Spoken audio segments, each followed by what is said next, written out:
Hello भाई लोग। क्या हाल चाल? सब बढ़िया। तो पिछला वीडियो में हमने देखा था ऑर्थो इफेक्ट के बारे में भी हमने जाना था, और कुछ बेसिक स्ट्रेंथ के क्वेश्चन हमने लिखे थे। तो हमने बोला था कि आपको बेसिक स्ट्रेंथ के बारे में एक ट्रिक बताऊंगा, वो आज बताएंगे। और बहुत ही लाजवाब है मेरे भाई, बहुत ही लाजवाब है।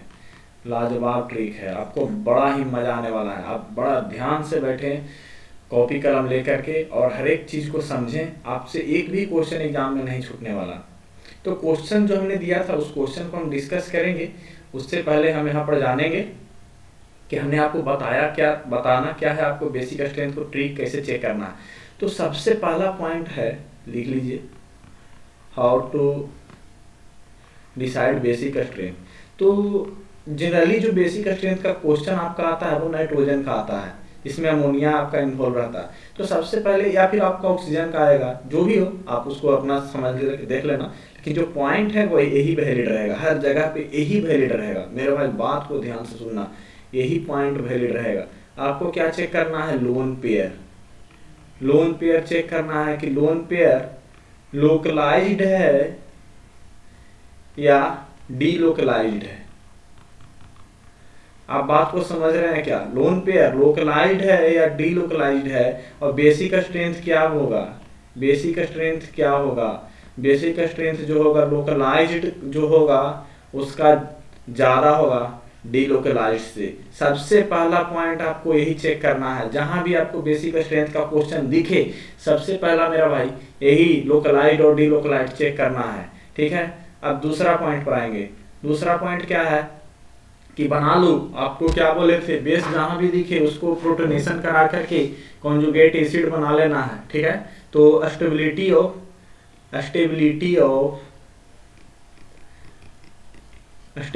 ऑफ कंजुगेट एसिड देखेंगे। स्टेबिलिटी ऑफ कंजुगेट एसिड में हम देखेंगे, इसमें कुछ पॉइंट्स हैं, इसके अंदर के जो सब पॉइंट्स है वो मैं लिखवा रहा हूं आपको।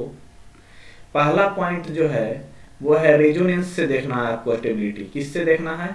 रेजोनेंस। रेजोनेंस स्टेबलाइज्ड है या नहीं है। दूसरा पॉइंट है वो है हाइब्रिडाइजेशन ऑफ बेसिक साइट। जो बेसिक जो साइट है उसका हाइब्रिडाइजेशन क्या है वो देखना है। और तीसरा जो पॉइंट है वो सॉल्वेशन है। आपको सारे पॉइंट्स सीक्वेंस में लाना है। फर्स्ट पॉइंट आपको ये यूज करना है, सेकंड में ये, थर्ड में ये, फोर्थ में ये, और सबसे लास्ट पॉइंट जो है वो है इफेक्ट ऑफ अटैच्ड एटम और ग्रुप। बस यही पॉइंट है आपके। ये 5 पॉइंट आपको याद रखने हैं तब तक, जब तक कि आपका एग्जाम ना हो जाए, जेई का, नीट का आपका एग्जाम ना हो जाए, तब तक आपको ये ध्यान में रखना है ये पॉइंट्स आपको। अब देखिए इन पॉइंट्स का यूज करके हम क्वेश्चंस को कैसे करेंगे। ठीक है, तो पहला पॉइंट हमने क्या लिया था? लोन पेयर लोकलाइज्ड और डीलोकलाइज्ड। ठीक है, दूसरा पॉइंट क्या है? Stability of conjugate acid. किससे सबसे पहले स्टेबिलिटी देखेंगे? रेजोनेंस। उसके बाद देखेंगे बेसिक साइट जो है उसका हाइब्रिडाइजेशन क्या है। उसके बाद देखेंगे सॉल्वेशन क्या हो रहा है उसका, जो बेस था अपना जिसको H+ देने के बाद। उसके बाद इफेक्ट ऑफ अटैच्ड एटम, जो उस पे जो एटम जो उस कंपाउंड के साथ लगा हुआ है बेस के साथ, उसका इफेक्ट क्या है, वो +H कर रहा है, +R कर रहा है, +I कर रहा है, -R कर रहा है, जो भी कर रहा होगा वो। ठीक है, तो क्वेश्चंस को ले लें क्या? आओ ना यार, क्वेश्चंस लेते हैं। ठीक है, ये रहा आपका क्वेश्चन है। ये पहला क्वेश्चन, आप इसको लिख लो। ठीक है, इसमें आपका रहा 2 बेसिक साइट्स हैं, एक 1 है और एक 2 है। ठीक है, अपन हर एक क्वेश्चंस को हर एक पॉइंट से सॉल्व करते जाएंगे। तो सबसे पहले क्या देखना था? Localized and delocalized. तो इसका लोन पेयर देखना आप। इसका लोन पेयर जो है वो क्या, ये लोकलाइज्ड है। और इसका जो लोन पेयर है, मान लो यहाँ पर मैं बना देता हूँ ऊपर में, 1 मिनट रुको।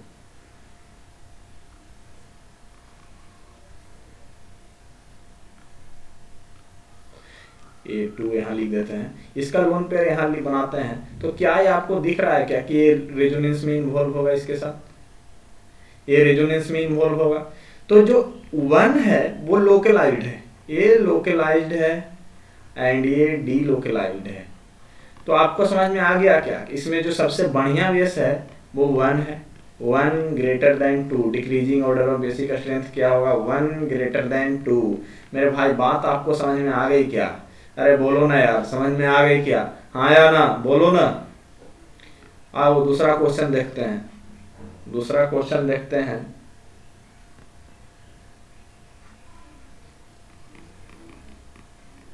ये रहा आपका दूसरा क्वेश्चन। इसमें आपको देखना था कि लोन पेयर लोकलाइज्ड है या डी लोकलाइज। सबसे पहला पॉइंट इसमें देखो, ये तीन इसमें बेसिक साइट्स हमने बना दिए हैं, तीन, ठीक है, तीन बेसिक साइट्स 1 2 एंड 3। तो देखो 1 में जो है ये तो लोकलाइज्ड है, 2 जो है ये भी लोकलाइज्ड है, 3 जो है ये, एक मिनट, 3 जो है मेरे भाई ये इसके साथ रेजोनेंस करके ये डी लोकलाइज्ड है। 1 एंड 2 आर लोकलाइज्ड, 3 जो है वो डी लोकलाइज्ड है। तो इससे आपको क्या पता चला कि 3 जो है वो सबसे घटिया बेस है, 3 जो है वो सबसे घटिया बेस है। तो अब इसको देखिए, अब उस 1 और 2 को हम कैसे कंपेयर करेंगे? 1 और 2 को भी तो कंपेयर करना था ना। 1 और 2 को कैसे कंपेयर करेंगे भाई, बोलो।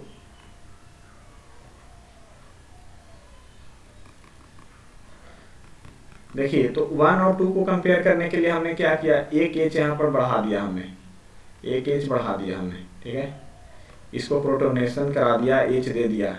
अब एच देने के बाद हमने क्या बोला था, सबसे पहले रेजोनेंस देखना है, इसमें रेजोनेंस होगा क्या, अरे इसमें रेजोनेंस होगा क्या। और यही सेकंड में आ जाओ, ये एन अपना इलेक्ट्रॉन वापस लेगा, एक मिनट, यहाँ पर NH था, ये NH होगा,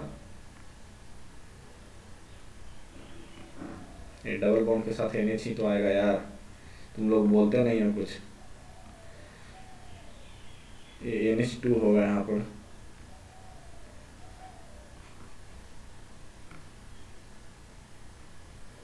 ये NH2 आया प्रोटोनेशन कराने के बाद, और इस पे NH, इसको कराओ या मत कराओ कोई फर्क नहीं पड़ने वाला।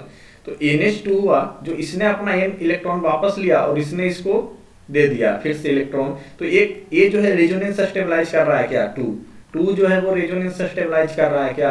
तो 2 ग्रेटर देन 1 ग्रेटर देन 3, ये रहा आपका बेसिक स्ट्रेंथ ऑर्डर इस क्वेश्चन का।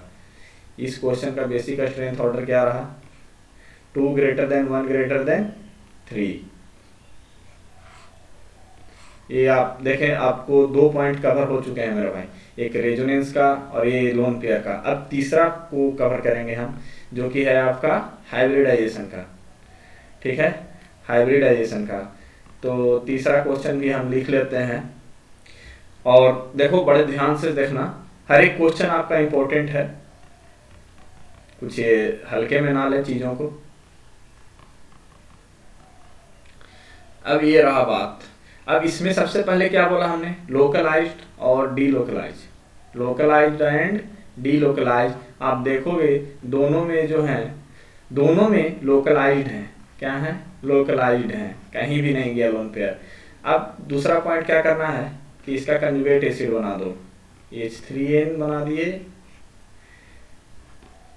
और ये रहा आपका NH2 प्लस प्लस। अब क्या करना था हमें, रेजोनेंस स्टेबलाइजेशन, रेजोनेंस नहीं है, दोनों में से किसी के पास रेजोनेंस नहीं है। अब तीसरा पॉइंट जो हमने बोला था आपको क्या करना था, हाइब्रिडाइजेशन चेक करना था। तो हाइब्रिडाइजेशन क्या था, आप देखो 1 का जो हाइब्रिडाइजेशन है वो है sp3, क्या है, sp3। 2 का जो है वो है, 2 का क्या है, बोलो ना यार, sp2। तो भाई बोलो, sp2 जो है वो ज्यादा इलेक्ट्रोनिगेटिव होता है, मतलब कि वो इलेक्ट्रॉन देगा नहीं, उल्टा इलेक्ट्रॉन लेने की टेंडेंसी उसकी ज्यादा है। तो इसलिए सबसे अच्छा, जो सबसे अच्छा बेस है इसमें 1 और 2 में, वो 1 है। आपको समझ में आ गया, आपको समझ में आ गया क्या, अरे बोलो यार। तो हमने 3 पॉइंट्स कंसीडर किए, 3 क्वेश्चंस किए। आओ अब चौथे पे चलते हैं। चौथा में हमने बोला था सॉल्वेशन चेक करने के लिए, क्या बोला था, सॉल्वेशन चेक करने के लिए। हम सारे चीज को सीक्वेंस में देखेंगे, ठीक है। ऐसा नहीं कि पहला पॉइंट को स्किप करके डायरेक्ट सॉल्वेशन पर आ गए, हम सारे चीज को सीक्वेंस में देखेंगे और इस तरह से आपके सारे क्वेश्चंस बहुत बढ़िया से हो जाएंगे, सब कुछ मजा से हो जाएगा, बहुत ही अच्छा लगेगा। और देखिए क्वेश्चन आते हैं, इनसे क्वेश्चंस आते हैं मेरे भाई। ये रहा आपका NH2 और ये रहा आपका CH3, ये रहा आपका NH2, ये रहा आपका CH3। अब बताना था ये रहा आपका 1 और ये रहा आपका 2। इसमें सबसे बढ़िया क्या था, सबसे बढ़िया बेस कौन होगा? तो हमने क्या बोला, सबसे पहले देखो लोकलाइज्ड और डीलोकलाइज्ड, तो दोनों में क्या है, दोनों में डीलोकलाइज्ड है, डीलोकलाइज्ड इन बोथ, ठीक है। दूसरा आ जाओ आप, कंजुगेट एसिड बना दिए हमने, कंजुगेट एसिड बना दो ना यार, क्या जाता है अपना, अपन को जो बताया गया वही करना है। कंजुगेट एसिड बना दिया हमने, कंजुगेट एसिड बनाने के बाद रेजोनेंस, भाई दोनों sp3 हो गए तो रेजोनेंस होगा नहीं, हाइब्रिडाइजेशन दोनों का सेम है, हाइब्रिडाइजेशन सेम है, रेजोनेंस होगा नहीं, हाइब्रिडाइजेशन सेम है, तो इससे कोई फर्क नहीं पड़ेगा। अब सोल्वेशन की बात करेंगे, सोल्वेशन की बात करेंगे। सोल्वेशन के लिए आओ, इस तरफ एक और बढ़िया फिगर बनाता हूँ उसका। सोल्वेशन की जब बात आई तो ये क्या था, ये था आपका NH3 प्लस और इसके ऊपर, इसके बगल में था क्या, नहीं ये नीचे में था, यहाँ पर CH3 बना दिए। अब इसके बगल में देखो छोटे छोटे, दो छोटे छोटे बच्चे नहीं है, एज हैं, एज दो छोटे छोटे एज हैं इसके पास, और इसके पास देखोगे क्या, इसके पास देखो, इसके पास एक तरफ है बहुत बड़ा ग्रुप, बहुत बड़ा वाला है, तुमसे भी बड़ा वाला मेरा भाई, तुम लोग से भी बहुत बड़ा वाला है, ये एक छोटा सा बच्चा यहाँ पर एज है। तो बताओ सोल्वेशन इसमें किसको होगा, वाटर मॉलिक्यूल सबसे बढ़िया किसको घेरेगा? अरे यहाँ से तो CH3 आने ही नहीं देगा ना वाटर को, उतना ज्यादा वाटर यहाँ पर नहीं आ पाएगा जितना ज्यादा कि यहाँ पर सोल्वेशन अच्छा होगा, इसलिए 1 का सोल्वेशन ज्यादा होगा 2 से, और 1 जो है बढ़िया बेस होगा 2 से। ये आपको समझ में आ गया कि हमने चारों पॉइंट्स को लेकर के 4 क्वेश्चंस बना दिए हैं भाई, और बहुत ही बढ़िया से 4 क्वेश्चंस हमने बना दिए हैं। आओ अब 5वां पॉइंट्स को भी निपटाते हैं, ठीक है। 5वां पॉइंट्स में हमें बोला गया था, हमें ये बोला गया था कि इफेक्ट ऑफ अटैच्ड एटम और ग्रुप, जो ग्रुप अटैच्ड है उसका हम इफेक्ट देखेंगे, ठीक है। अरे यहाँ पर NH3 कैसे आ जाएगा, effect of attached atom and group. अब आओ इसको भी देख लेते हैं। हाँ, इस पे अटैच्ड एटम क्या लगा दें, इस पे NO2 लगा दो, ठीक है, इस पे NH2 लगाओ और इस पे इफेक्ट एटम अटैच्ड एटम लगा दो CH3। अब देखना है अपने को सारे पॉइंट्स से, ठीक है, सारे पॉइंट्स चेक करेंगे अपन। इस तरफ देखते हैं, दोनों में डीलोकलाइज्ड, कोई फर्क नहीं पड़ने वाला, डीलोकलाइज्ड। अब दूसरा पॉइंट पर क्या था अपना, रेजोनेंस। चलो कंजुगेट एसिड बना देते हैं इसका, आपको आसानी होगी समझने में। NH3 NO2, ये रहा आपका NH3 CH3, इस पे प्लस चार्ज डालना ना भूलें।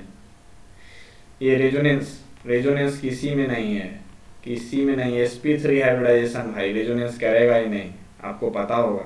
अब आओ हाइब्रिडाइजेशन, दोनों का हाइब्रिडाइजेशन क्या है, sp3, कोई फर्क नहीं पड़ने वाला। सोल्वेशन दोनों का ऑलमोस्ट सेम है, सोल्वेशन सेम है ऑलमोस्ट, दोनों के अगल बगल एच एटम है भाई, ये नीचे वाला का बाद में देखते हैं। अब effect of attached atom and group, effect of attached atom and group पर आएंगे हम, ये पॉइंट हमें देखना था। ये क्या था, NO2 क्या करता है, NO2 -R एंड -I, क्या करेगा, -R एंड -I। यहाँ पर इलेक्ट्रॉन की जरूरत थी इसे, लेकिन ये इलेक्ट्रॉन को खींच रहा था, आपको समझ में आया क्या? जहां इसे जरूरत थी वहां पर इससे लिया जा रहा था, तो ये स्टेबल होगा क्या, ये स्टेबल होगा क्या? नहीं, बिल्कुल नहीं मेरे भाई, नहीं, कभी नहीं, ये उतना स्टेबल नहीं होगा जितना कि, क्योंकि CH3 यहाँ पर प्लस H करेगा, क्या करेगा, प्लस एच इफेक्ट शो करेगा। तो इसलिए जो है आपका 2 जो है 2 ग्रेटर देन 1 होगा। समझ में आ गया क्या? हमने पांचों पॉइंट्स को कंसीडर किया और पांचों से क्वेश्चंस हमने कर दिए हैं। अब आओ जो हमने क्वेश्चन पिछले क्लास में आपके लिए छोड़े थे उसके बारे में हम बात करते हैं। तो एक क्वेश्चन हमने ये छोड़ा था आपके लिए, ये क्वेश्चन था आपका एक NH2 यहाँ पर लगा हुआ था और एक NH2 यहाँ पर लगा हुआ था। अब इन क्वेश्चंस को अब नहीं लगता कि आपको कोई डिफिकल्टीज होगी। पहला पॉइंट आपको क्या बोला गया, localized and delocalized, localized and delocalized. इसमें देखिए आप, इसमें जो है वो डीलोकलाइज्ड है, ये रिंग के साथ रेजोनेंस में शामिल है। तो 1 जो है वो सबसे बढ़िया बेस हुआ 2 से। आपको समझ में आया क्या? 1 जो है बढ़िया बेस हुआ 2 से। दूसरा क्वेश्चन आपका ये था, ये दूसरा क्वेश्चन आपका ये था। अब इसमें देखो लोकलाइज्ड एंड डीलोकलाइज्ड, इसमें देखो क्या ये रेजोनेंस में जाएगा, क्या रेजोनेंस स्टेबलाइज होगा क्या? चलो इसको नीचे बना दें क्या, आप समझ गए होंगे। तो इसमें ये तो कोई रेजोनेंस नहीं है, इसमें सबसे ज्यादा इलेक्ट्रॉन डेंसिटी होगी, तो 2 ग्रेटर देन 1। एक और क्वेश्चन था, वो बहुत बड़ा मजेदार क्वेश्चन है। आइए उस क्वेश्चन को भी हम देखेंगे। थोड़ा गर्मी लग रही है। ये था आपका n, ये था आपका n, ठीक है। ये था आपका NH3, इसको इस तरह से कर दो। इसके पास H था यहाँ पर, यहाँ पर। अब इसमें आपको लिया गया था, ये था आपका साइड 1 और ये था आपका साइड 2, ये था आपका साइड 3। तो तीनों को हम बारी बारी से समझें क्या, तीनों को बारी बारी से समझें क्या, बोलो ना यार, तीनों को बारी बारी से समझें। तो देखो इसमें क्या है, 1, 2 और 3 जो है वो इसके साथ रेजोनेंस में शामिल होगा, 3 जो है वो रेजोनेंस में शामिल होगा। 1 जो है वो लोकलाइज्ड है, 1 जो है वो लोकलाइज्ड है। अब 2 जो है वो क्या है, 2 डीलोकलाइज्ड है। और 3 जो है वो क्या है, वो भी डीलोकलाइज्ड है। तो अब जो है बात आती है कि अब कंजुगेट एसिड बनाना है, क्योंकि 1 तो सबसे स्ट्रॉन्ग है, ये हमें पता चल गया। अब कंजुगेट एसिड की बात करें,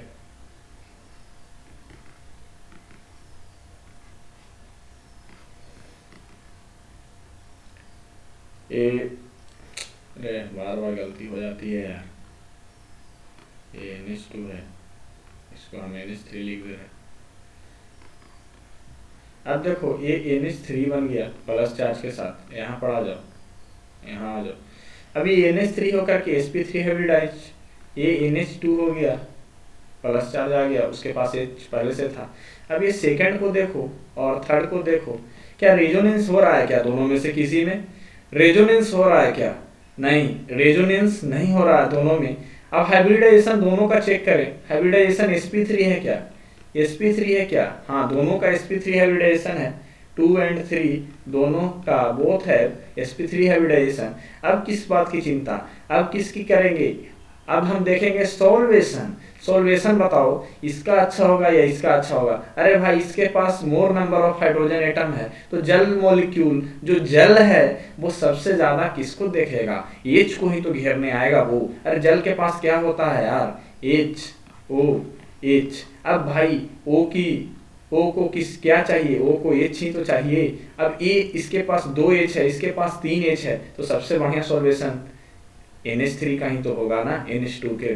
तो इसलिए इसका जो सबसे बढ़िया जो एसिडिक का स्ट्रेंथ आएगा, आपका बेसिक स्ट्रेंथ जो होगा वो होगा 1 greater than 3 greater than 2। I hope कि आपको सब समझ में आया होगा। आप बेसिक स्ट्रेंथ का क्वेश्चन अपने घर पे करें, और अगर कोई डाउट आए तो कमेंट सेक्शन में कमेंट करके जरूर बताएं। और चैनल को लाइक सब्सक्राइब कर दें और कमेंट भी करते रहें अपने डाउट्स को। और क्या पार्ट आपको अच्छा लगता है, क्या आपका वीक है, वो भी बताएं। और हम उसके बारे में आपके लिए ट्राई कर रहे हैं कि हर दिन कुछ नया वीडियो किया जाए। चलिए, थैंक यू, मिलते हैं नेक्स्ट वीडियो में।